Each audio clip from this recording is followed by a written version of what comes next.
If you are seeing this before July 17th, we have a turn of events coming up with a third quarter moon in Aries. Now, why is this third quarter moon such a turn of events? Right now, we are in between eclipse seasons, heading up to the next one in September. And one of our previous eclipses was in Aries. We are currently coming off of the lunar node axis of Aries and Libra. And this third quarter moon is about to switch some things up. The third quarter moon, a lot of the times, at least the way that I practice, it shows us the clarity before we head into the darkness. It's like being in a room where it's light and you know you've got to get a bearing on your surroundings because the light's going to turn off, but you still got to travel through what you're going through. So there's a lot of direction. Sometimes we give ourselves permission. Oh yeah, now that I have the clarity of almost the entire cycle, I understand that I can go do that thing. Crazy. So with this third quarter moon, part of the reason that it's going to be super impactful is because it is going to be ruled by Mars. It's in Aries, and that Mars is leading up to a conjunction with the South Node. Now, the South Node is not where Aries was in our previous lunar node axis. It was in the North Node. And the North Node is that big purpose way high up in the sky that you can't make sense of, but you know you need to do it. And Spirit's like, hey, it's your purpose, so you'll figure it out. That thing is the North Node. That's where Aries was. So we were learning about it. We were starting new stuff. And then wherever Aries is in your chart and Aries placements, that's going to be related to that previous North Node. Now with this South Node almost conjunct with the Mars that's going to be ruling over Aries, we're going to have some things come down to the ground. The South Node is about the things that are on the earth that are easy in our skills. Sure, we're still learning, but we already have kind of like a base knowledge. And as a human, it makes a lot of sense.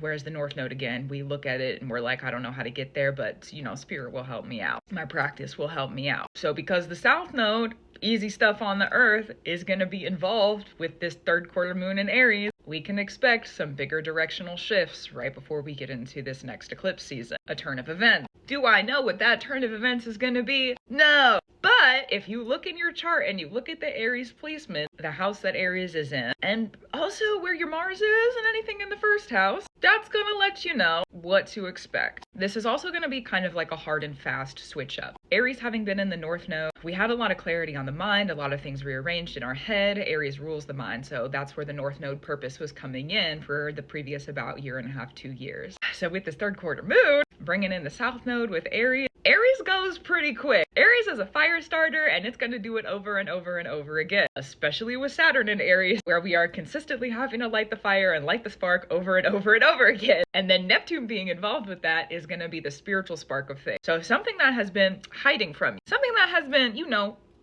you can't see me, is going to be kind of popping out to say, okay, well, it's been long enough. Now you get to realize what this truth is. We've been preparing you for 2 years while the North Node was in Aries, and here you get a glimpse of this Aries South Node being where that purpose comes down to the earth. You could look back if you want to. The March 29th solar eclipse in Aries was this year, April 8th of the previous year, 2024. That was a solar eclipse in Aries. You could also go all the way back to April 20th of 2023. That was also an Aries solar eclipse. Now, the Aries North Node, sort of interesting. We didn't have any eclipses of the moon in Aries with that North Node in Aries. So the fact that we have Mars with the South Node in Virgo, and that is where the lunar node axis is right now, probably something that you've been asking yourself, kind of unbeknownst to you too. You know how you like need the answer, but you don't even really know the question? That's going to be the kind of clarity that can be possibly coming through on the third quarter moon. Saturn requires that you've earned the wisdom. Neptune requires that you're sitting and you're listening or practicing and listening. You know, you have to be willing to kind of go through the veils and understand. And then Chiron being a part of that Aries space,